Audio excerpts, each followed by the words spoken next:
Hey, everybody. I got a question for you. Have you ever done everything in your recovery that somebody told you to do? Like you attended all the groups, you read the books, you followed the plan, and you still feel like something was missing, or maybe somebody that you love is telling you that you're missing stuff. You're like, wow, I'm still feel like I'm stuck here. So that's what we're going to talk about today. And I am very excited because Alana's going to be joining us. Welcome to Beyond the Facade podcast. I'm your host, Luke Gordon, and I'm thrilled to have you join me in this space today. What we're going to be doing is diving deep into the trials and triumphs and truths of seeking authenticity. Becoming your true self isn't about a single action or moment. It's a relentless pursuit, a commitment to self that reveals the rich connection and meaning that our life has to offer. So whether this is your first time tuning in or you're a regular listener, know this: what you're building here goes beyond a conversation. You're here to challenge, to change, and to celebrate the incredible journey of becoming your authentic self. Because when you dare to show up fully, the rewards are immeasurable. So welcome to Beyond the Facade. Let's get started. All right. Welcome, Alana. Thank you for coming. Thanks for joining me. I'm so glad that you're here for this one because it's one of the things that I know I've valued. You shared a lot with me, especially encouraged me in my recovery to tackle. So anyway, glad you're here. Thank you. And I'll just let y'all a little bit behind the curtain. Luke and I sat down to record this morning, and he had told me this topic previously. And then when we sat down, he brought up a totally different topic. And I was like, whoa, hold on, that's not the topic. And neither of us could remember what the topic was, other than we both were really passionate about it. And so luckily, Luke, you found the topic because this topic, I think of anything right now that I'm passionate about, this probably is top of the list because I see it one of the biggest areas that people are skipping over. And I don't think for some, it's a skipping over because it's uncomfortable. But I think for most people, they just don't even realize how important it is and that it is a missing piece. Mm-hmm. So the fact that we're covering this today is pretty fun.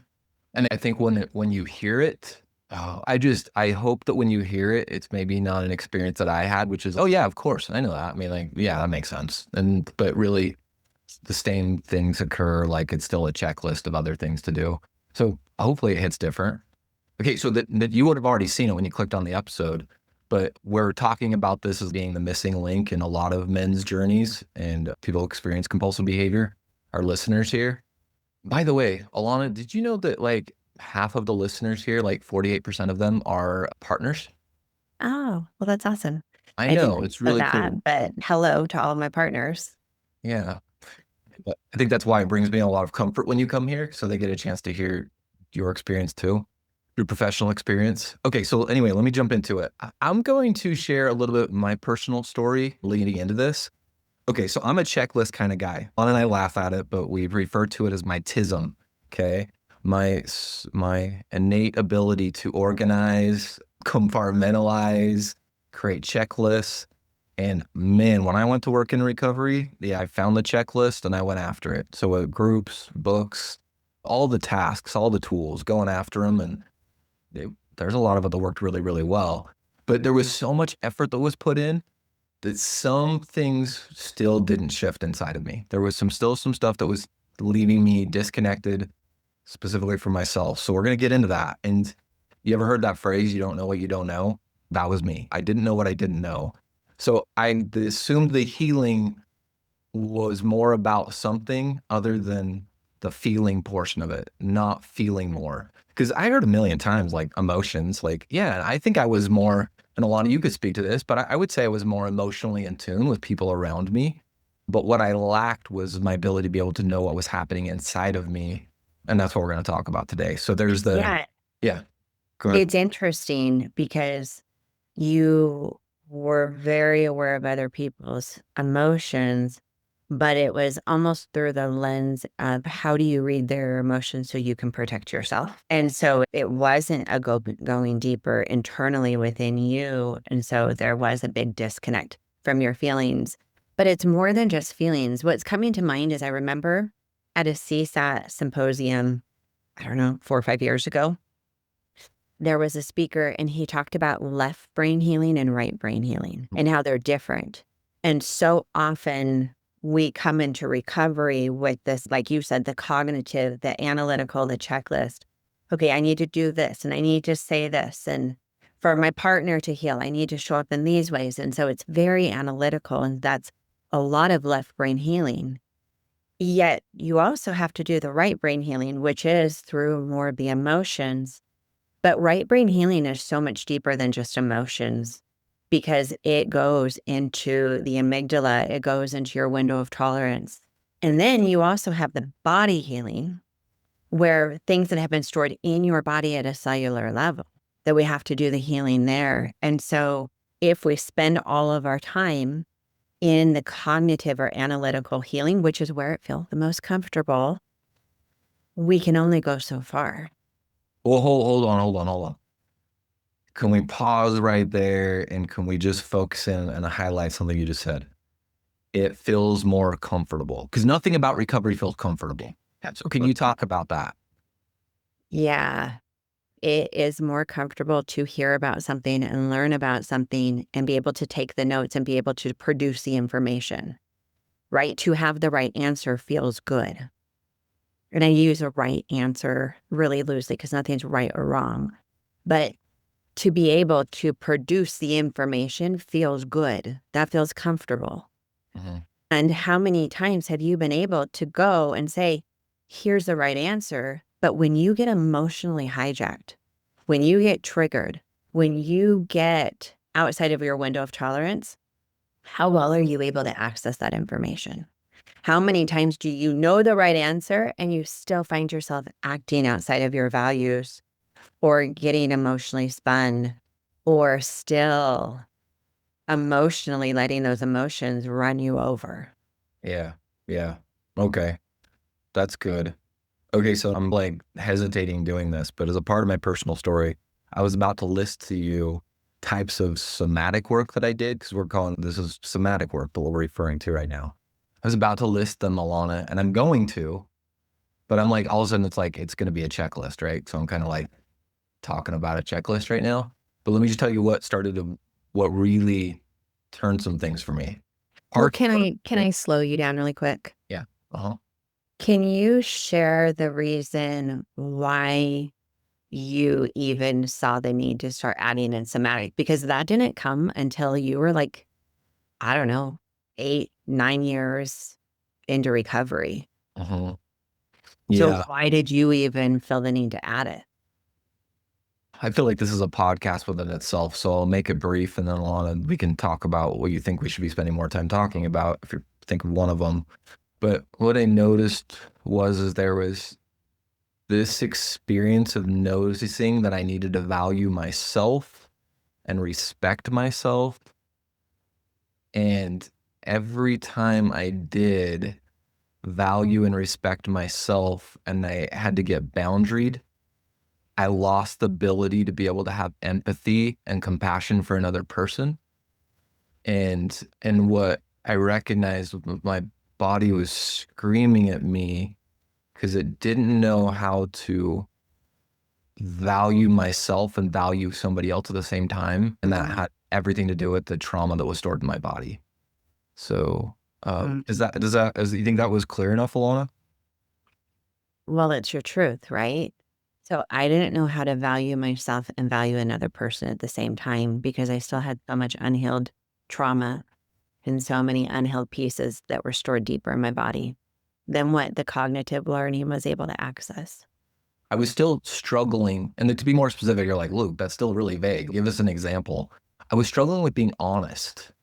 I was struggling with the fear connected to honesty, which was betrayal of self, really just overly consumed still years and years later of letting go of the outcome. Because what I wanted to be is like, Luke, if you're honest with people and you're honest with stuff, like it works out, right? You know that you're going to be okay if you're honest. My body could not sense that, right? Could not sense that. I was like, I don't think I'll ever get this, right? I think it'll always just be overwhelming and intense. So, yeah, that's what led me into this journey. So that was a respect for self was like, I respect myself enough to be real with people. That's not for other people. That's for me. But here's the deal. Often before it would have been, okay, it would have been being honest was such a thing for me that I had a hard time seeing somebody else in that, and I couldn't hold space for two people. So I had to pick one or the other. Can I highlight some things that I think people will relate to that I'm hearing kind of between the lines with what you're saying? Mm-hmm. You said that the feelings were really overwhelming and intense. And so if you're listening to this and you find yourself when I'm in the middle of conflict, it's really overwhelming and intense. When my partner has a trigger and they come at me and I shut down because it's overwhelming and intense. When I'm struggling to be honest because every part of my body is screaming, I can't do this, or every part of my body is screaming to self-protect. Even people pleasing. No matter how hard I try, I can't stop people pleasing. These are all signs to somebody that your body has deeper stuff in it that's going to need some healing. And so I say that because I think there's a lot of individuals, and I think this podcast is geared towards men, right? Uh-huh. Okay. Before I genderize, I want to make sure. But I think that there's a lot of men out there who so desperately want to show up for their partner. And then as soon as their partner gets big feelings, their own deeper childhood wounds and their own deeper traumas and stuff come blaring up and become so big that they can't see their wife anymore because of their own stuff becoming so big and activated. That's a really good sign that you need to do this deeper work. And I love, Luke, that you are being vulnerable enough to explain why you needed a deeper level of work, because I think that so many people can relate to that. Yeah. Yeah. And it's fine. It was interesting because that's not even, I value the work that I've done because even on a podcast, leading the groups that I do or leading the clients that are listening to this and hearing the partners go, wait, Luke's talking about honesty. This guy's like leading stuff. I'm like, I just value everybody, how that impacts them, that information, right? Of allowing it to work inside of you and go, wait, what's he talking about here? How does that disrupt what I believe about recovery? And I just want to hold compassion for that. Who knows what this means for you, what we're talking about? Who knows how many years you're into recovery and what it brings up for you? It's all good. It's all appropriate, I guess I should say. We're going to take a quick break for a moment. I want to let you know of some things that we have coming up at Choose Recovery Services. Hey friends, it's Hallie Roderick here, and I wanted to personally invite you to an incredible opportunity coming up this summer. From July 8th to 11th, Luke Gordon and I will be co-facilitating a Help Her Heal intensive for men in Spanish Fork, Utah. And if you're a man who's serious about rebuilding trust, creating emotional safety, and doing the deep work of repair after betrayal, this space is created specifically for you. This 4-day intensive is not a lecture series. It's a deeply experiential process designed to help you feel the shift, not just understand it intellectually. Together, we'll explore powerful tools and practices to help you develop real empathy, shame resiliency, and a clear understanding of betrayal trauma so you can begin to show up as a safe, trustworthy partner again. You'll also have the opportunity to connect with other men who are on the same path, men also committed to growth, their integrity, doing the hard work, and the beautiful work of relationship repair. So whether you're just beginning this process or you're well on your way, this intensive can be a powerful next step in your journey towards healing. So if you're ready to move forward, we'd love to have you join us. So to learn more or to reserve your spot, check out the show notes where you'll find a link to reach out to our office. So let's do this work together. Hope to see you in Utah. Let's get back to our episode. I'm jump back to this part, Alana. So what it did was it opened up a new dimension of healing. Okay, so here's the part, there's a lot of vulnerability. As I give the checklist, I just want you to just notice what comes up if I give like the different types of modalities I used to attend to the trauma that was stored inside my body. Okay. And Luke's checklist is not necessarily your checklist. No. There's hundreds of different ways we can do this type of work. Yeah. Yeah. So parts work. Oh my gosh.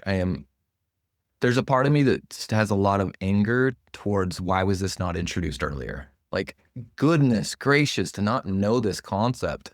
And it's, it's a concept on our brains, but so important to me. Some energy work with Kelly. She works at our office space, and she was able to do some energy work on the trauma that I'd experienced. And then the other one was ketamine. So that was also a big one for me, because that was able to access parts of my brain that we couldn't access before in a different way than I'd ever done before. So, and I'm yeah, I'm blue collar. Like, I come from loggers and farmers and diesel mechanics. Even with all the recovery they did, I was like, how is this going to make a difference? The psychoeducation makes more sense, but I had to get to the trauma. And these modalities, they got there. They got there. I have a Okay. question for you. Yeah. And I'm going to say something really obvious, but I think it's good to break this down. But was there any magic pill? Like No. doing the ketamine, in doing the parts work, in working with Kelly, were any of those like, okay, did this and like now I'm better? No, not at all. Not at all. Because it's layers, right? And you don't get a pill off layers with a pill, like with one thing. It has to come a little bit at a time.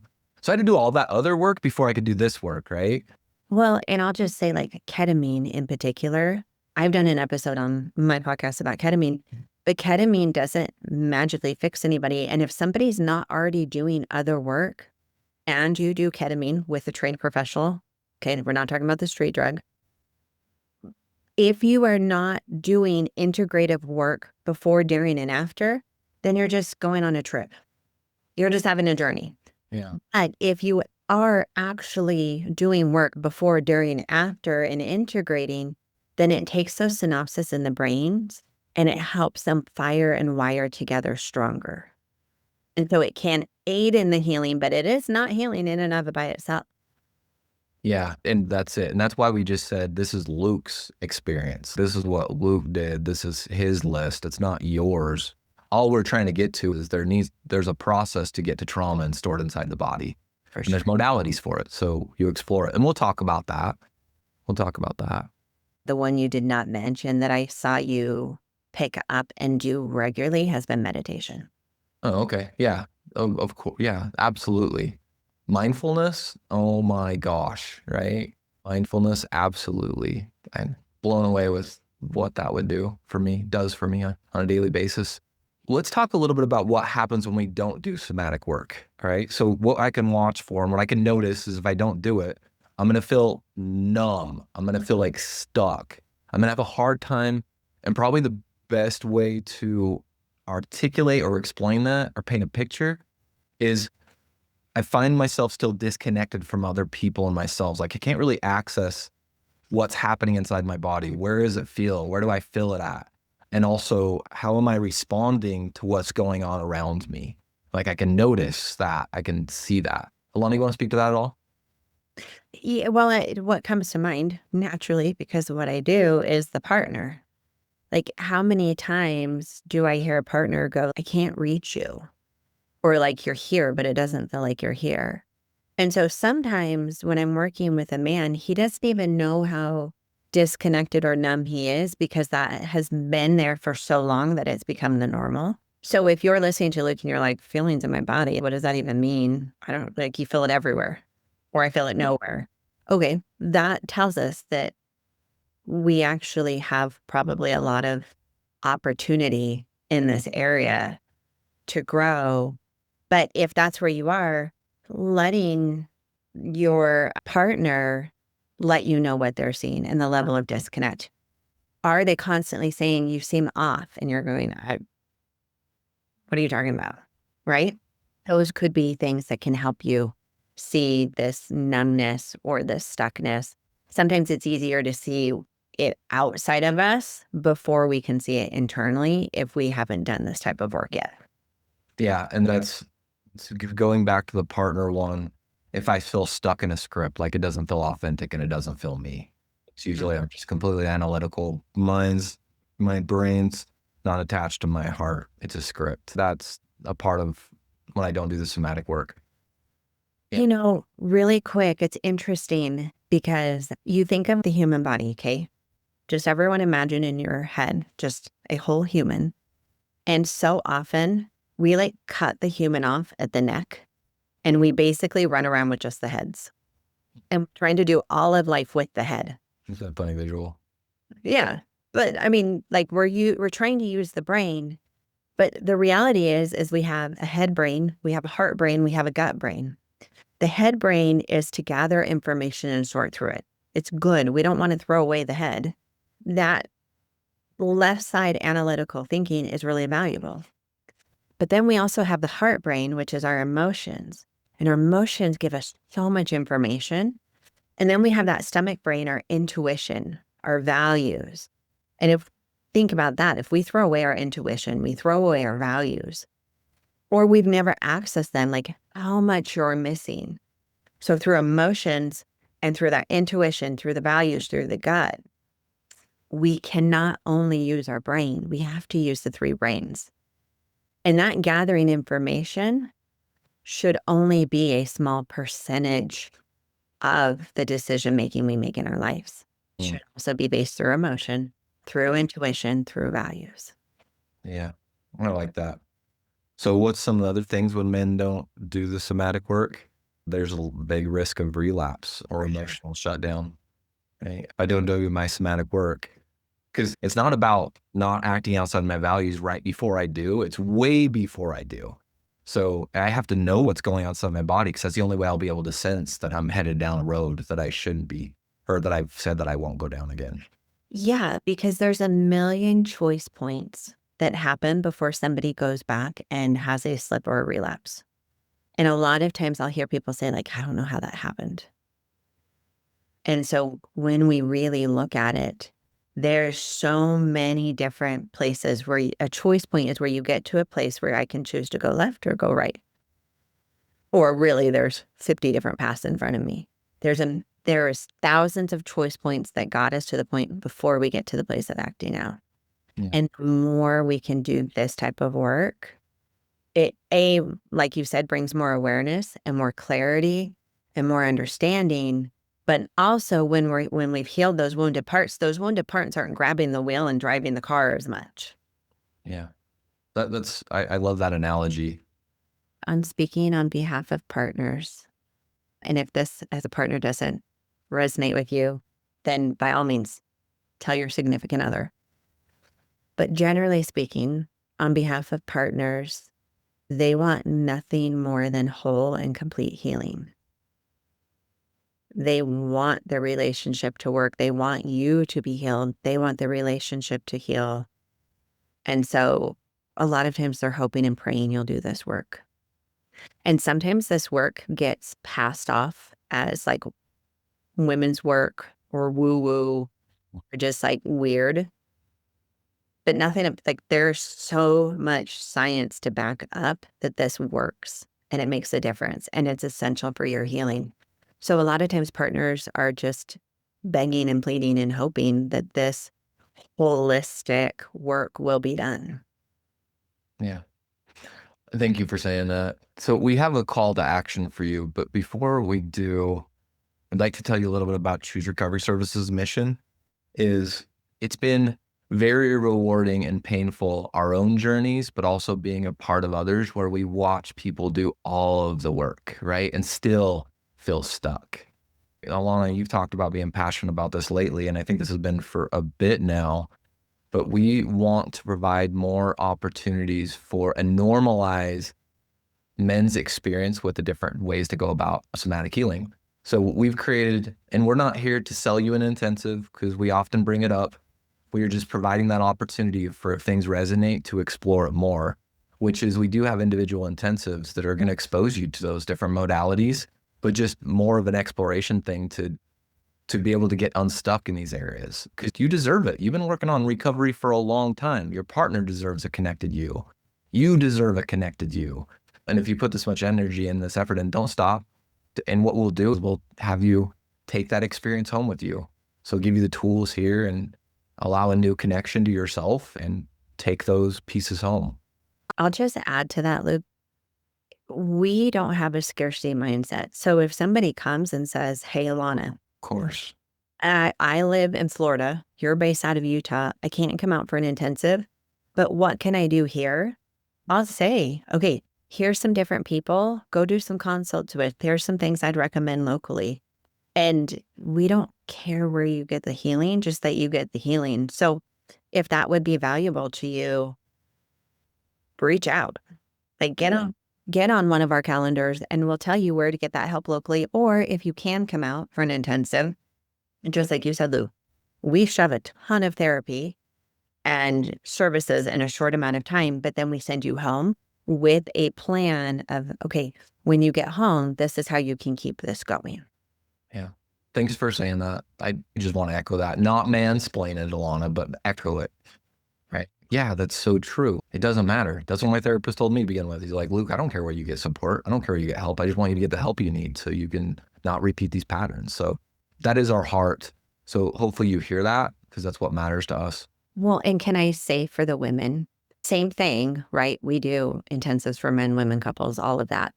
And we do have in August an actual somatic intensive for women. We've done it a couple of times, and every time we do it, the amount of, what's the word I'm looking for? Like the jump that it gives them, because you get so much therapy in a short amount of time. So cool. I've had other coaches and therapists come back to me and go, I don't know what you did, but my client has gained so much in the last week and we've made so much progress. It really does. I don't want to say fast forward your healing, but you're not fast forwarding anything. You're just getting 6 months of therapy in 4 days. Yeah. And we do have that coming up in August if there's any partners out there who would benefit from that. Yeah. Thanks, Alana, for joining me for this. I'm so glad that you did, because you get somatic healing at a whole nother level. And I appreciate what you shared with me. And I'm glad that everybody got a chance to join us today that did. And reach out to us if you have questions. We want to know what you're thinking. We want to know what you're feeling. And thanks for spending time with us. Thank you. Hey, thanks for joining us today. If this is something that you connected with, I'd love to meet with you more and talk about it. So what you can do is go to chooserecoveryservices.com or check the show notes. And there, what we can do is set up a quick conversation to meet. Thanks so much for listening to Beyond the Facade, where we unmask the authentic self.